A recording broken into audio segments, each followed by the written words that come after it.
উপদেষ্টা নাহিদ ইসলাম অনড়ভাবে কিছু সাত কথা জানিয়ে দিয়েছেন। এটা বিএনপিকে এক ধরনের চপেটা ঘাত টাইপের, এবং নাহিদের কথা শুনে বিএনপি জলে পুড়ে তেলে বেগুনে জ্বলছে। কিন্তু বিএনপি কিচ্ছু করার নেই, আপনাদেরকে এটা মেনে নিতে হবে। This is reality. তো বিএনপিকে বলবো যে আপনারা রিয়ালিটি মেনে নিন। আগামী 24 ঘন্টার মধ্যে যদি বিএনপিকে নিষিদ্ধ ঘোষণা করা না হয় তাহলে কর্মসূচি ঘোষণা করা হবে বলে আলটিমেটাম দিয়েছে বাংলাদেশ।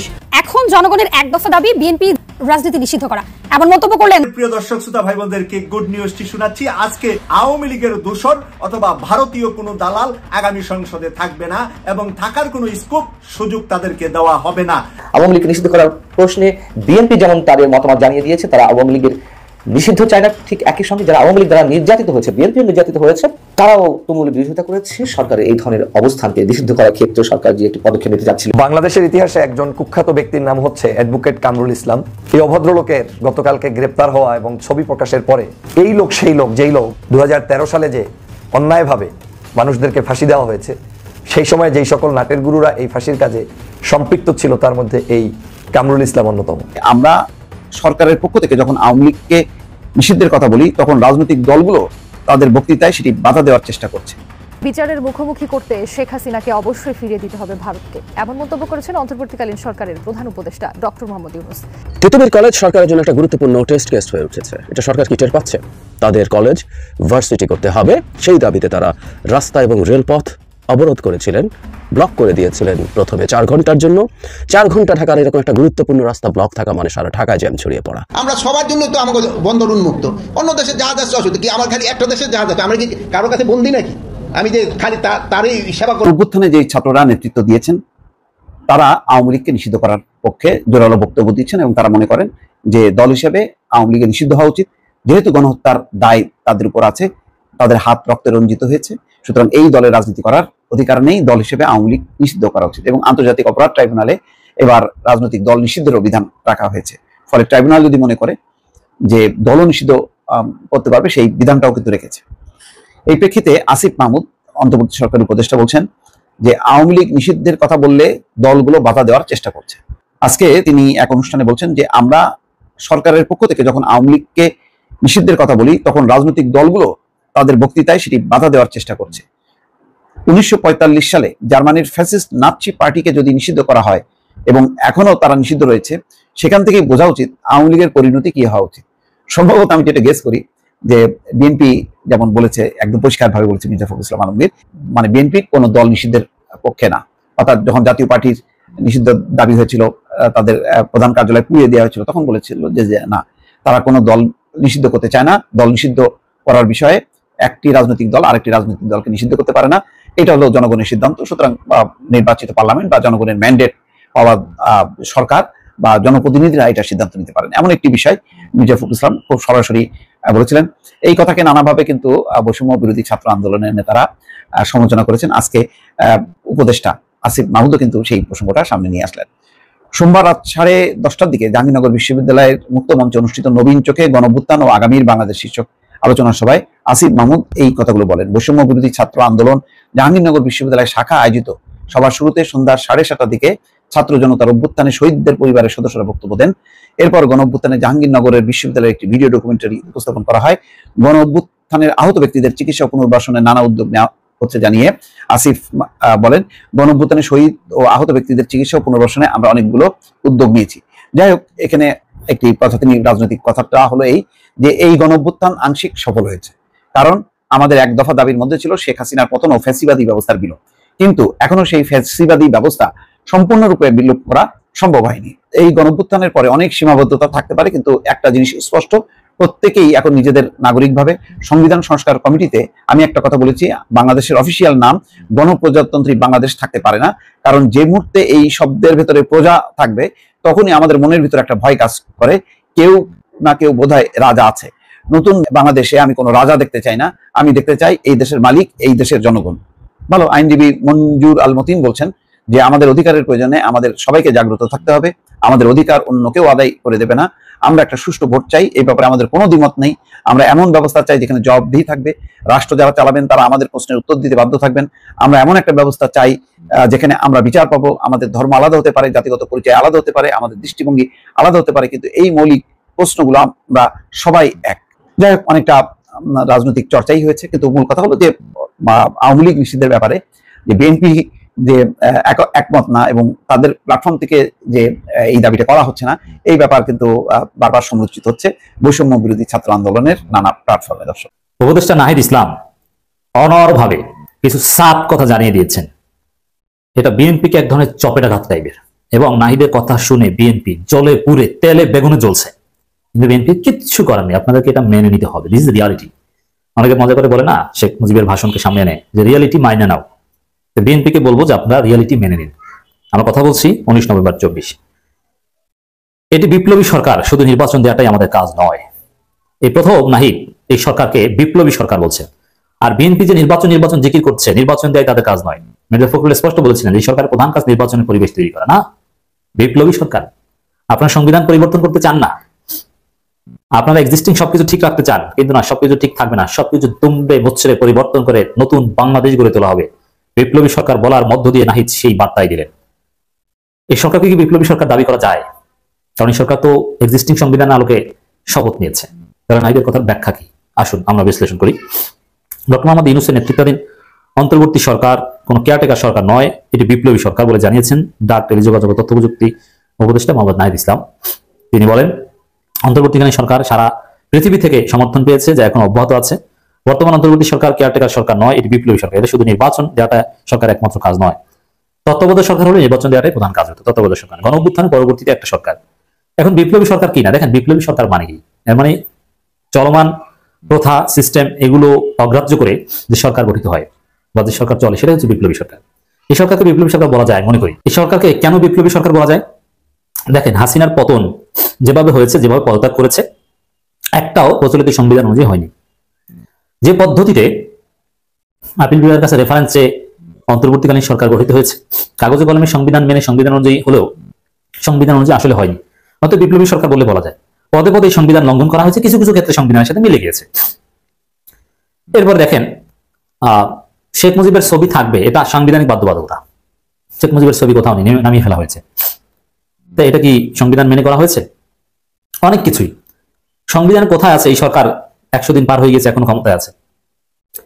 আপনি শপথ নেওয়া পর্যন্ত ইনিয়ে বিনিয়ে আপিল বিভাগের রেফারেন্স অমুক তমুক হাবিজবি যুক্তি দিয়ে নিয়মতান্ত্রিক সরকার বলতে পারতেন 90 দিন পর্যন্ত।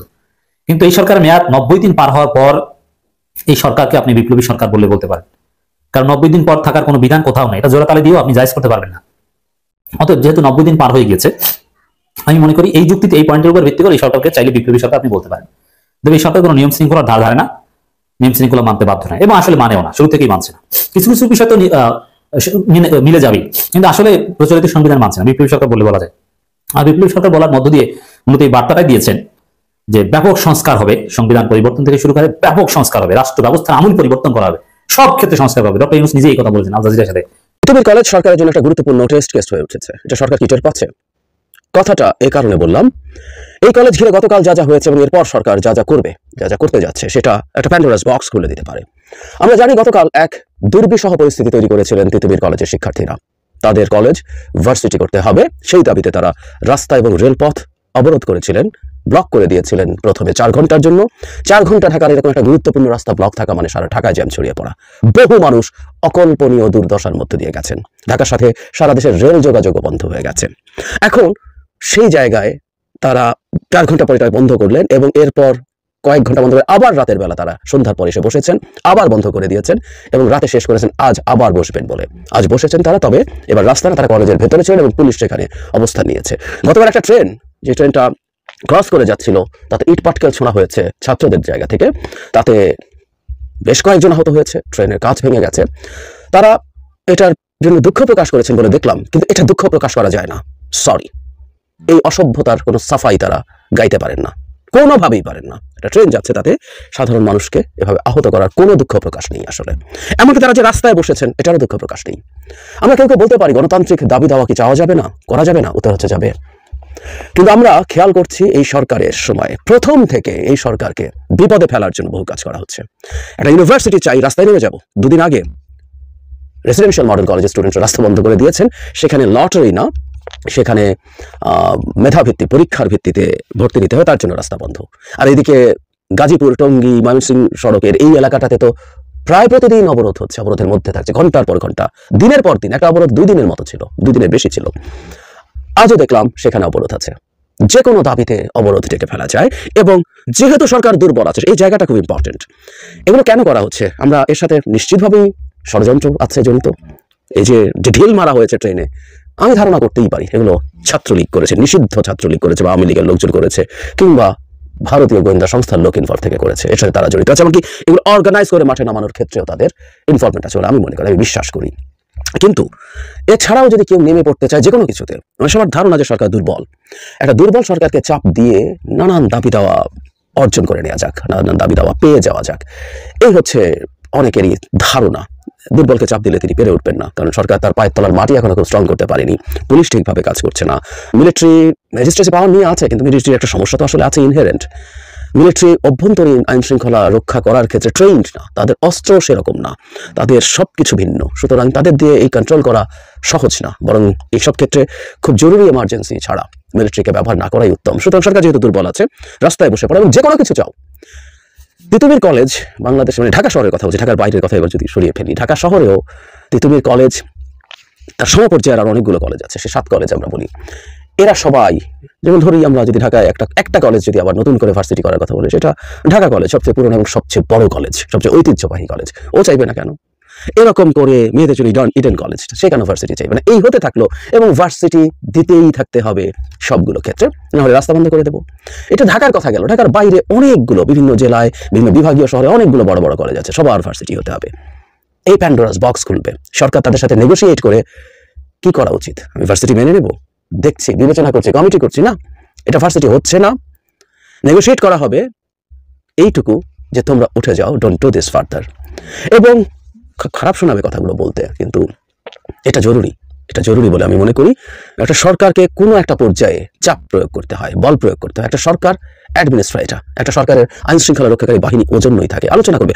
হঠাৎ করে যে কোনো কিছু করে ফেলা ঠিক না, ফর শিওর, কিন্তু ধাপে ধাপে এই আলোচনাগুলো করা দরকার। আর আরেকটা কথাও জরুরি, যে হঠাৎ করে আমি একটা কথা বলে রাস্তা দখল করে ফেলছি, আমি আগে কোনো, আমি তিতুমির কলেজের ভার্সিটি চাওয়ার দাবি আমার চোখে পড়েনি, আমার চোখে নাই পড়তে পারে, তারা চেয়ে থাকতে পারেন, কিন্তু আমি মোটামুটি দেশে কি ঘটছে না ঘটছে খোঁজ খবর অলমোস্ট সারাদিন রাখার চেষ্টা করি। যেহেতু আমি কথা বলি বিভিন্ন জায়গায়, আমি আমার চ্যানেলে বলি, আমি টক শোতে কথা বলি, আমি নিয়মিত বিরতিতে এগুলো চেক করার চেষ্টা করি, আমার চোখে অ্যাটলিস্ট পড়েনি।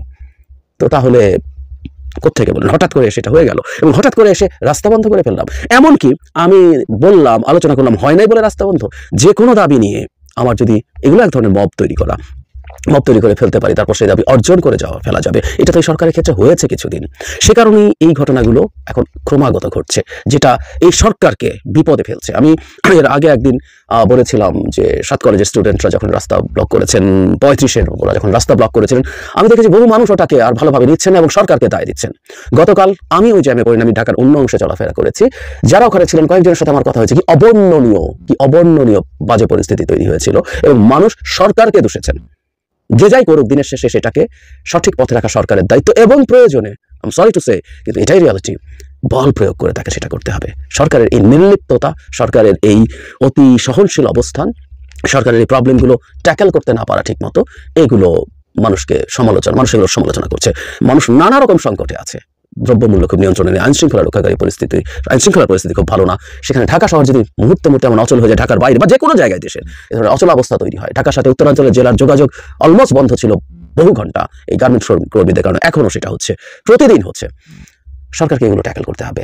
মানুষ অস্থির হয়ে যাচ্ছে, মানুষ ক্ষুব্ধ হয়ে উঠছে, এবং দোষ দেওয়ার কিছু নেই। কে কি করছে, ষড়যন্ত্র করছে, আওয়ামী লীগের টাকা না ইন্ডিয়ার টাকা, এগুলো সরকারকে দেখতে হবে। সরকারের টুলস আছে, মেশিনারিজ আছে, আমরা জানি সরকার কি পরিস্থিতিতে দায়িত্ব নিয়েছে, কিন্তু দিনের শেষে এগুলো নিয়ে কন্ট্রোল নেওয়া সরকারের দায়িত্ব। গোয়েন্দা সংস্থা কাজে লেগে কোথায় কোথায় অস্থিরতার সম্ভাবনা আছে সেগুলো বের করা, নানানভাবে তাদেরকে এগুলোর আগাম খবর পাওয়া থেকে শুরু করা, ঘটে গেলে সেগুলো আলোচনার মাধ্যমে, চাপ প্রয়োগের মাধ্যমে, যেভাবেই হোক সমাধান করা সরকারের কাজ। আর একটা কথা সরকারকে মনে রাখতে হবে, সরকার যেহেতু দুর্বল আছে, তাকে চাপ দিলে সব কাজ হয়ে যায়, অনেকটুকু হয়ে যায়। এই পরিস্থিতি যদি হতে থাকে, তাহলে আসলে এটা ঠেকানো যাবে না। সরকারের কোনো একটা জায়গায় ফুল স্টপ দিতে হবে, না এটা হবে না। এটার জন্য একটা দুটো কেস যদি তারা টাফ ভাবে হ্যান্ডেল করতে পারে, তাহলে যে কোনো দাবি নিয়ে যে কোনো কিছু করে ফেলার পরিস্থিতি আর ঘটবে বলে আমি মনে করি না।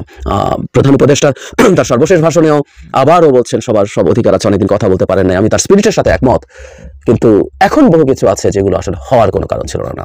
আমরা বলতে পারলেই সরকার বা একটা দেশের পলিসি সবকিছু অ্যাফোর্ড করতে পারে না। সুতরাং সেই ব্যাপারগুলোর ব্যাপারে সবাইকে একটা সতর্ক বার্তা দেওয়া খুব জরুরি। এই জাহাজটা আসছে মিডল ইস্ট থেকে এসে একটা দেশে গেছে, ওই দেশ থেকে আমাদের এখানে। আমাদের দেশে কি কোনো দেশে জাহাজে আসা কি নিষেধ আছে? কোনো দেশের জাহাজ আসে আমাদের দেশে? আমরা সবার জন্য তো আমাকে বন্দর উন্মুক্ত। অন্য দেশের জাহাজ আসছে অসুবিধা কি? আমার খালি একটা দেশের জাহাজ আছে, আমরা কি কারো কাছে বন্দি নাকি? আমি যে খালি তারই সেবা করব? আমার দেশ ওপেন, সবার জন্য খোলা। এইটার ভিতরে আপনি দেখছেন, এইটার ভিতরে কিন্তু অনেক কিছু আছে। আপনারা জানেন খেজুর, পেঁয়াজ, যেটা আমার ওখানে দরকার, রোজার সময় আমার খেজুর দরকার, তো এটা আসছে, আলু, এগুলি আসছে, তো এগুলিকে আমি আসতে দিব না? এইটা যারা রটাচ্ছে তারা আমাদের দেশের শত্রু। অস্ত্রধারী শুনেন, না অস্ত্রধারী অনেক গ্রেপ্তার হয়েছে, শোনো, অনেক অস্ত্রধারী শুনেন অনেক গ্রেপ্তার হয়েছে। ওখানে আপনার ওই যে পাবলিক প্রসিকিউটর কিন্তু একটা কিছু বলছে যে সব কিছু সব জায়গায় কিন্তু প্রকাশ করা যায় না। এটা তো আপনিও জানেন, সবসময় কতগুলি জিনিস, কিন্তু আপনারা এই খবরটা রাখেন যে এইটা আমার মুখটা শুনতে চাইতেছেন, আপনি কিন্তু জানেন। পুলিশের মনোবল যে হারাইছে, এই মনোবল তো আস্তে আস্তে কি আগের থেকে একটু বৃদ্ধি পেয়েছে না, নাকি একটা বলেন আগের থেকে একটু ভালো হয়েছে কিনা বলেন? হ্যাঁ, আমি হলো এখন হলো এইটা গ্রাফটা যদি উপর দিকে যায় ভালো, বাট গ্রাফটা যদি থেমে যায় বা নিচের দিকে নামে ওইটা হলো খারাপ। তখন তো গ্রাফটা তো আস্তে আস্তে উপর দিকে উঠছে।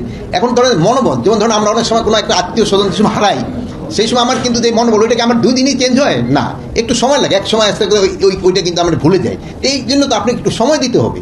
যদি আপনারা সময় না দেন, আর আমার কাছে তো এরকম কোনো কিছু নাই যে একের আমি বলবো হয়ে।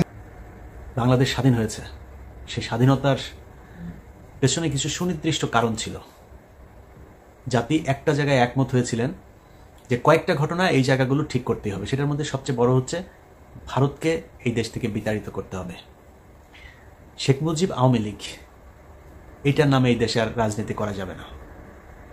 যেই কারণেই 5 তারিখের পরপরই জনগণ যেখানে শেখ মুজিবের ছবি পেয়েছে, আওয়ামী লীগের ছবি পেয়েছে, পোস্টার পেয়েছে, সেগুলো সব ধ্বংস করেছে। তারপরে ঘটনা প্রবাহ আপনারা সবাই জানেন। সবার আগে শুরু করেছেন বিএনপির মহাসচিব মির্জা ফখরুল ইসলাম আলমগীর। তিনি বললেন তার হৃদয়ে রক্তক্ষরণ হয়েছে শেখ মুজিবের এই ছবি দেখা নিয়ে। তারপর আমার একসময় খুব প্রিয় একজন আপা ছিলেন, রুমিন ফারানা। এই প্রিয় আপা তিনি বললেন যে ছাত্রলীগকে নিষিদ্ধ করার এই সরকারকে। এরপরে এসে 2 দিন আগে রুহুল কবির রিজভী বলে ফেললেন শেখ মুজিবের এই ছবি এখান থেকে সরানো হোক, এটা আমরা চাই না। এগুলোর পেছনে কি কারণ সেটা বাংলাদেশের মানুষ পরে জানবে বা পরে জানানো হবে। কিন্তু একটা জিনিস মাথায় রাখতে হবে, বিএনপি ডাকে কিন্তু এই দেশের মানুষ রাস্তায় নামে নাই আসলে। এটা মনে রেখে তারপরে কথাবার্তা বলতে হবে। এবং আমরা কিন্তু বিএনপির পয়সায় জীবনের ঝুঁকি নিয়ে পরিবারকে বিপদে ফেলে বিদেশে বসে কথা বলি নাই। দুঃসময়ে যেহেতু বিএনপির সাপোর্ট নেই নাই, সুসময়ে বিএনপির সাহায্য নিয়ে, বিএনপির কাছ থেকে টাকা পয়সা নিয়ে বিএনপির পক্ষেই কথা বলতে হবে। এটা আমাকে দিয়ে অন্তত সম্ভব না ইনশাআল্লাহ। আল্লাহ যদি মস্তিষ্কটা যদি ঠিক রাখেন, ওইটা আল্লাহর রহমতে কোনোদিন করব না। এই মগজ বিক্রি করে খাবো না। যেটা মনে করি, যেটা চিন্তা করি, ওইটা মৃত্যুর আগ পর্যন্ত ওই জায়গাতেই থাকবো। বাংলাদেশের মানুষ শেষ দিন পর্যন্ত দেখবে ইলিয়াস হুসাইন যেখানে ছিল সেইখানেই থাকবেন। অতএব আপনারা যদি মনে করেন ভারতের পক্ষে থাকবেন, আওয়ামী লীগের পক্ষে থেকে তারপরে আপনারা রাজনীতি করবেন, 2001 থেকে 5 পর্যন্ত আসলে এত বিশাল ভালো কিছু করেন নাই। সরি, আমার একদম এইভাবে বলতে ইচ্ছা করে নাই, কিন্তু বলে ফেললাম। এত ভালো কিছু করেন নাই যে আপনাদের জন্য বাংলাদেশের মানুষ রাস্তায় নামবে। এই যে আপনার দলে এত কোটি কোটি বিএনপি করা মানুষ জীবনের ঝুঁকি নিয়ে এই আন্দোলন করেছে, এই আন্দোলনের ভেতরে জীবন দিয়েছে, অর্ধেকই তো হবে বিএনপির লোকজন, তাই না? জীবন দিয়েছে তারা, না আপনাদের এই ভারত প্রীতি আর আওয়ামী প্রীতির জন্য জীবন দেয়নি। আপনারা যদি নাকি জনগণের সামনে স্পষ্ট করতে না পারেন, তাহলে আমরা কনফিউজ হব। আপনাকে স্পষ্ট একটা পক্ষ অবলম্বন করতে হবে। আপনি ভারতের পক্ষে, আওয়ামী লীগের পক্ষে নাকি না, এটা আমাদের জানা খুব জরুরি। এই মুহূর্তে কনফিউজড হয়ে থাকলাম, বাট আমার মনে হয় খুব সহসায় আমরা এটা জেনে যাব, তখন আমরা আমাদের মতামত জানাই দেব। এই দেশের মানুষ, যারা সাধারণ মানুষ আপনাদেরকে ভোট দেয়, রাজনীতি করে না, তারাও না আওয়ামী বিরোধিতা করে, তাই বিএনপির দলে ভোট দেয়। এমনিতে বিএনপি করার কোনো কারণ নেই, অন্য কোনো কারণ নাই আসলে ওইরকম। তো সেই জায়গাটা যদি নষ্ট করেন না, তাহলে সামনে বিপদ হবে। কয়েকটা জায়গা যদি বলি যে এই যুদ্ধটা কেন হয়েছিল, বিডিআর হত্যাকাণ্ড, সেটার বিচার হইতে হবে। কমিটি গঠন করার কথা বলা হলো, এখন পর্যন্ত কিছুই করা হয়নি। কয়দিন আগে স্বরাষ্ট্র উপদেষ্টা বললেন ওইটা নিয়ে এখনো তারা চিন্তা ভাবনা করছেন, ফাইনাল কিছু হয় নাই। এই জন্য আপনাদেরকে ক্ষমতায় বসায়নি। পরের দিন উচিত ছিল বাংলাদেশে কোথায় কোথায় রয়্যাল এজেন্ট আছে সব কটার এই দেশ থেকে বার করা হয় নাই। বিডিআরের নিরীহ সৈনিকরা তারা জেলখানায় আছে, এখন পর্যন্ত বের করে নাই। উচিত ছিল পরের দিন তাদেরকে যেইভাবেই হোক, জেনারেল অ্যামনেস্টি হোক আর যেইভাবে হোক তাদেরকে করে দেয়া, করা হয় নাই। আলেমদেরকে বের করে দেওয়া দরকার ছিল, করা হয় নাই। এই ছাত্ররা এখন পর্যন্ত হাসপাতালে আহত অবস্থায় আছে, চিকিৎসার টাকা নাই, আপনারা সরকার থেকে কোনো সহযোগিতা করেন নাই এখন পর্যন্ত। গতকালকেও এক পত্রিকাতে নিউজ দেখলাম, যারা নিহত হয়েছে তাদের পরিবারকে এই স্যাবলামো করে 2 লাখ 5 লাখ না, অন্তত 5 কোটি করে টাকা দেওয়া উচিত। তারা এই দেশ স্বাধীন করেছে, দেওয়া হয়নি। বাংলাদেশে গেল 15 বছরে ব্যাপক লুটপাট হয়েছে এই বিদ্যুৎ খাত নিয়ে, সেই জ্বালানি খাতের এখন পর্যন্ত একটা মামলা হয় নাই। আপনি এই ওর নাম কি, আপনার দরবেশ বাবা সালমান এফ রহমানের বিরুদ্ধে মামলা হচ্ছে নীলক্ষেতে, সে এক ব্যবসায়ীকে পিটিয়ে মেরেছে। আরে ভাই, এই মামলায় তো সে তার কিছু হবে না, কারণ ওই কাজ তো সে করে নাই। সে যেটা করেছে সেটা দিয়ে 500 বছর তাকে জেলখানে আটকে রাখা সম্ভব, 500 বার তার ফাঁসি হইতে পারে। তার সে হত্যা করেছে এই দেশে মানুষ। কাকে করেছে জানেন? এই যে শেয়ার বাজার আছে না, এই শেয়ার বাজারে ক্ষতিগ্রস্ত হয়ে সুইসাইড করেছিল কয়েকজন মানুষ, মনে আছে? তাদের হত্যা মামলা হইতে হবে এর বিরুদ্ধে। যেই পরিবারগুলো শেয়ার মার্কেটে ক্ষতিগ্রস্ত হয়েছে তাদের টাকা ফেরত দিতে হবে, তার সব প্রপার্টি বিক্রি করে নিলামে তুলে তারপরে সেই পরিবারগুলোর কাছে টাকা ফেরত দিতে, যেই ব্যাংকের টাকা আত্মসাৎ করেছে সেই ব্যাংকের টাকা ফেরত দিতে হবে। হচ্ছে কিছুই হচ্ছে না। শুনেছেন এখন পর্যন্ত? এই যে বিদ্যুৎ খাতের মিটার, আপনার ডিজিটালাইজেশনের মাধ্যমে, প্রিপেড মিটারের মাধ্যমে যে কয় ইউনিট খরচ হচ্ছে কোনো কিছু জানা নাই, যা মন চাচ্ছে কাটে নিচ্ছে। সে মিটারের ব্যাপারে কোনো ব্যাপার হয়েছে এখন পর্যন্ত? কিছু করা হয়েছে? করা হয়নি। প্রবাসী লাউঞ্জ তৈরি করছে।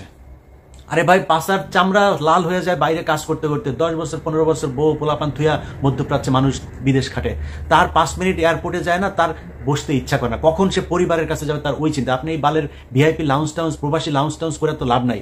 তাদের জন্য দরকার ছিল 5 লাখ টাকা লাগে সৌদিতে যাইতে, ইন্ডিয়া থেকে যেতে লাগে 70,000। আমার দেশ থেকে কেন 70,000 টাকা একজন মানুষ সৌদিতে যেতে পারবে না? এইটা তার দরকার। একজন মানুষ বিদেশ যেতে চায়, তার পাসপোর্ট করতে কি কি সমস্যা হয় সেই সমস্যার সমাধান করেন। তার বিদেশ যেতে লোন দরকার, যেটা শ্রীলঙ্কা, নেপাল এইসব দেশগুলো করে, তার লোনের ব্যবস্থা করেন, বিদেশ পাঠানোর ব্যবস্থা করেন, মানুষ কাজ করে আপনাকে টাকা দিবে। এই প্রবাসীদের ব্যাপক অবদান আছে, সেই মানুষগুলির পাশে আপনারা এখন পর্যন্ত দাঁড়াইতে পারেন নাই। অতএব মানে বটম লাইন হচ্ছে, এই সরকার একটা ব্যর্থ সরকার, কিচ্ছু করতে পারেন নাই। সবশেষ যেই কাজটা করেছেন মোস্তফা সরওয়ার ফারুকীর এখানে নিয়ে এসে, যেই মানুষরা এই দেশে জীবন দিয়েছে, যে আলেমরা রাস্তায় নেমে এসেছিল 5 তারিখে, সেই আলেমদের মধ্যে থেকে 5 জনকে আপনারা ধরে নিয়ে গিয়েছেন এটার প্রতিবাদ করায়। মোস্তফা সরওয়ার ফারুকীর সংস্কৃতি মন্ত্রণালয় এখন এত কিছু করার এত প্রয়োজন পড়ে নাই।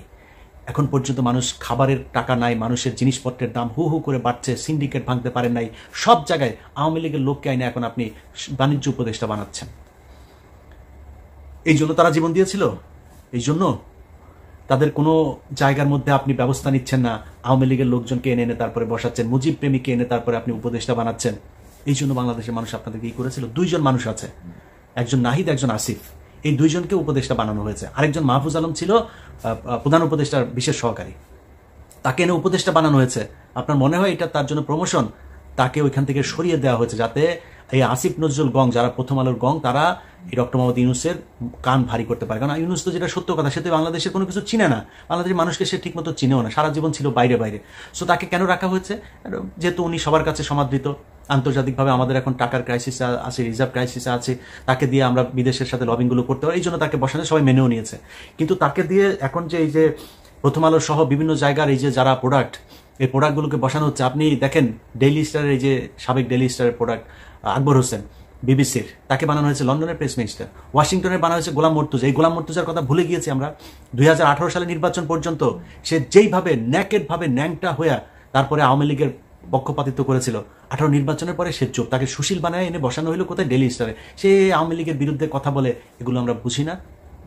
এগুলো রয়ের প্ল্যান বি এর অংশ। তাদেরকে এখন এই জায়গায় নিয়ে বসানো হচ্ছে। অতএব যারা যারা মনে করছেন যে বাংলাদেশ স্বাধীন হয়ে গিয়েছে এবং এদেরকে দিয়ে ভালো কিছু সম্ভব, আমি আপনাদেরকে গ্যারান্টি দিয়ে বলে রাখলাম যে এই যারা উপদেষ্টা হয়েছে তাদের ব্যাপারে আপনাদেরকে ব্যবস্থা নিতে হবে। তাদের বিরুদ্ধে যদি প্রয়োজন হয় তাহলে মাঠে নামতে হবে, মাঠে নেমে তাদের ব্যাপারে, তাদের বিরুদ্ধে আবার ফের যুদ্ধের ডাক দিতে হবে। আমি মনে করি যারা ছাত্র আছে, ছাত্রদের থেকে আরো বেশি প্রতিনিধি উপদেষ্টা পরিষদে যেতে হবে, যারা জীবন দিয়েছে, যারা ওই সময়, আমরা এখন শুধু 2 জন উপদেষ্টাকে বাইরে দেখছি, বাকি উপদেষ্টারা নাই, তারা তো জীবন দিতে এসেছিল, তারা কোথায়? তাদেরকে উপদেষ্টা বানাতে হবে। ডক্টর কনক সারোয়ার, পিনাকি ভট্টাচার্য, তাদেরকে উপদেষ্টা বানাইতে হবে। মানে আমার নামটা আমি বললাম না, কারণ হচ্ছে যে আপনারা মনে করেন না যে আমি আমারটা মানে আমি হইতে চাই এই জন্য আমারটা আবার আরেকজন বলবে এই জন্য না, আমারটা বলে রাখি। এটা হচ্ছে আমি আপাতত দেশে যাচ্ছি না, এই কারণে আমার কোনো উপদেষ্টা হওয়ার যোগ্যতাও যদিও আমার নাই, বা কোনো পদে দিতে চাইলেও আমি সরকারের কোনো পদে যেমন এই সরকারের কোনো সুযোগ সুবিধা আমি নিব না। সো আমি যাচ্ছি না আর কি। যে কারণে আমার মনে হয় এই মুহূর্তে একজন মানুষ আছে, আসিফ মাহতাব থেকে শুরু করে এই ডক্টর কনক সারোয়ার, পিনাকি ভট্টাচার্য সহ যারা ওই সংগ্রামে সরাসরি সরকারের বিরোধিতা করেছে, যারা জীবন বাজি রেখেছে, নিজেকে বিপদে ফেলেছে, তাদেরকে উপদেষ্টা পরিষদে আনতে হবে। আর এই বুইরা খাটাসের বাচ্চাগুলো যেগুলো আছে এখন উপদেষ্টা, এদের মধ্যে কেউ কেউ যদি জ্ঞানী থাকে বা আমলা টামলা তো কিছু লাগবে, ওদেরকে পরামর্শক হিসাবে রাখলে রাখা যাইতে পারে। এর বাইরে জায়গা ছেড়ে দিতে হবে যুবকদের সামনে, কারণ এই যুবকরা তারা এই দেশ স্বাধীন করেছে। আপনার যদি কোনো কিছু পরামর্শ দেওয়ার থাকা, আপনি অ্যাডভাইজার হিসাবে থাকেন, ওই উপদেষ্টার অ্যাডভাইজার, আপনি সরাসরি উপদেষ্টা হইতে পারেন। কারণ এই বুড়ার বাচ্চাগুলো একটা আজ পর্যন্ত কোনোদিন এই 15 বছরের শাসন আমলে একটা হাঁচি দেয় নাই। একমাত্র ডক্টর মোহাম্মদ ইউনূস, তার বিরুদ্ধে তাও শেখ হাসিনা মামলা করেছিল, তাই তার সাথে ব্যক্তিগত বিরোধ ছিল। এছাড়াও শেখ হাসিনার সাথে তার কোনো সমস্যা ছিল না। বাকিগুলো যেগুলো আছে তাদের সাথে কোনো সমস্যা ছিল না, বরং বেশিরভাগই এই শেখ হাসিনার কথা শুনে তারপরে তারা কাজ করেছে। অতএব তারা উপদেষ্টা হবে কিসের জন্য? উপদেষ্টা যারা জীবন দিতে চেয়েছে তারা হবে, যারা স্বাধীন করেছে তারা হবে। অতএব একদম আমাদের বক্তব্য স্পষ্ট, এই জায়গা যতক্ষণ পর্যন্ত ঠিক না করা হবে ততক্ষণ পর্যন্ত যুদ্ধ চলতে থাকবে। এবং গত এই 2-3 দিনের যে অবস্থা, তাতে প্রকাশ্যে বলে রাখলাম, আমরা এখন থেকে আবারও বিপ্লবী। এই সরকারের কোনো কাজে কোনো ধরনের সহযোগিতা আমরা করতে চাই না, আমরা সব কিছুতে তাদের বিরোধিতা করতে চাই, যতক্ষণ পর্যন্ত না এই উপদেষ্টা ফারুকি, বশির সহ যারা আওয়ামী লেসপেন্সার যারা আছে তাদেরকে বাদ দিতে হবে, এবং ছাত্রদেরকে ডক্টর কনক সারোয়ার, পিনাকি সহ ছাত্রদের থেকে কয়েকজন প্রতিনিধিকে সেখানে নিতে হবে, এবং মাহফুজ আলমকে আবার ফের প্রধানমন্ত্রী বিশেষ সহকারী হিসেবেই নিতে হবে, এবং নাহিদ এবং আসিফ তাদেরকে আরও ক্ষমতা দিতে হবে, তারা যেন সংখ্যা লঘু হয়ে না থাকে। আসিফকে আমরা দেখেছি একমাত্র সবচাইতে বেশি তিনি ভোকাল ছিলেন এই শেখ মুজিবের ছবি টবি এগুলো সরানোর ব্যাপারে, তাকে কর্নার করে রাখা হচ্ছে। তাকে আরও ক্ষমতা যেই সব ইয়েগুলোতে আছে, সেটা হতে পারে স্বরাষ্ট্র, হতে পারে অন্য এই ধরনের প্রভাবশালী কোনো একটা ইয়েতে তাকে দিতে হবে। আগেই বলেছি যে এদেরকে দিয়ে যদি মনে করেন এদের হয়তো অভিজ্ঞতা নাই, অভিজ্ঞতার জন্য পাশে তাদের ইয়ে থাকুক, কিন্তু মূল পদে তাদেরকেই থাকতে হবে, এটা আমাদের বক্তব্য। এবং আমি হাসনাত এবং সার্জিস তারা যে আন্দোলনের ডাক দিয়েছে, আবারও সেই আন্দোলনের সাথে একাত্মতা ঘোষণা করছি, এবং বাংলাদেশের মানুষের কাছে আমাদের অনুরোধ থাকবে, তারা যখন যেটার ব্যাপারে আপনাদেরকে বলবে, আপনারা বাংলাদেশের জনগণ তাদের পাশে থাকবেন, কারণ আপনাদের সরকার এটা না। এরা আবারও ভারতের সেই কুচক্রী মহলকে এই উপদেষ্টা মণ্ডলীতে ঢুকিয়ে, তারপরে আপনি ফারুকের অবস্থাটা শুধু দেখেন। ফারুকি ফারাজ নামের যে সিনেমা তিনি করেছিলেন সরাসরি ভারতের টাকায়, এবং সেই সিনেমাটা মুক্তি পেয়েছে আগে ভারতে, বাংলাদেশে মুক্তি পেতে দেওয়া হয়নি। তারপরে ভারতে অনেক সমালোচনা করে দাড়ি টুপিকে বিকৃতভাবে উপস্থাপন করা হয়েছে, এবং তার বিভিন্ন নাটক সিনেমাগুলোতে এই পর্যন্ত এই দাড়ি টুপির পেছনে দাঁড়িয়ে একদম 24/7 গাঁজা খাওয়া একটা ছেলে হচ্ছে এই লোকটাই যে ফারুকি। বিশ্বাস না করলে এটা জিজ্ঞেস করেন যারা যদি মিডিয়াতে পরিচিত, 24/7 গাঁজার উপরে থাকে, এবং বিকৃত যৌনাচার এই ব্যক্তি সরাসরি লেসবিয়ান, তারপরে গে এগুলোকে প্রমোট করেন, এবং তার বিভিন্ন নাটক সিনেমাতেও এগুলো তিনি প্রমোট করে থাকেন। পরকীয়া থেকে শুরু করে যত ধরনের অসামাজিক কার্যকলাপ, বিকৃত রুচি, বিকৃত কথাবার্তা, বিকৃত গালি এই নাটকের মধ্যে প্রমোট করা ব্যক্তি হচ্ছে এই ব্যক্তি, তাকে এনে উপদেষ্টা পরিষদে বসানো হয়েছে। সো এই সব কিছুই হচ্ছে বাংলাদেশের বিরুদ্ধে, বাংলাদেশের ইসলামের বিরুদ্ধে এবং ভারতের পক্ষে। তবে আপনাদেরকে এই যুদ্ধে, যেটা আগেও আমরা জানি যে স্বাধীনতা অর্জনের চেয়ে রক্ষা করা কঠিন, আমার মনে হয় রক্ষা করার সেই কঠিন যুদ্ধটাতে। প্রিয় দেশবাসী, শুরু থেকে শেষ পর্যন্ত যারা এই ভিডিওটি দেখেছেন সকলকে জানাই অসংখ্য অসংখ্য ধন্যবাদ। যারা এরকম নিউজ ভিডিও পেতে পছন্দ করেন তারা অবশ্যই এই চ্যানেলটি সাবস্ক্রাইব করে পাশে থাকা বেল আইকনটি বাজিয়ে দিবেন। যারা এখন এই ভিডিওটি শেয়ার করেননি, এই ভিডিওটি দ্রুত শেয়ার করে সকলকে দেখার সুযোগ করে দিন। আজকের মতন এই পর্যন্ত, দেখা হচ্ছে পরবর্তী কোনো ভিডিও নিয়ে ইনশাল্লাহ।